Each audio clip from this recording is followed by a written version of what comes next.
প্রিয় ভিউয়ার্স, আজকে আমি বিকালের নাস্তাতে করতেছি কলমি শাক আর আলু দিয়ে একটা বড়া তৈরি করতেছি বিকালের নাস্তার জন্য। তো এখানে আমি কলমি শাক কুচি করে কেটে নিয়েছি, সেই সাথে একটা আলু কুচি করে কেটে নিয়েছি। তো এখানে আমি পেঁয়াজ কেটে নিয়েছি, একটু পরিমাণ মতো লবণ দিয়েছি, 3টা কাঁচামরিচ, মশলার গুঁড়া, মরিচের গুঁড়া, হলুদের গুঁড়া, সেই সাথে আমার হাতের বানানো মশলাটা নিয়েছি।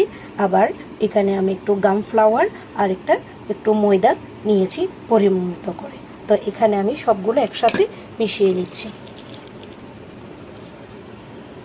এবার আমি একটু পানি দিচ্ছি এখানে।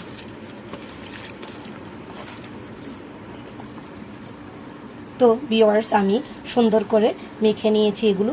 মরিচ মশলা দেওয়াতে দারুণ একটা স্মেল আসতেছে। তো সেই সাথে আমার চ্যানেলটাকে সাবস্ক্রাইব করতে ভুলবেন না এবং লাইক কমেন্ট করবেন। তো সবাইকে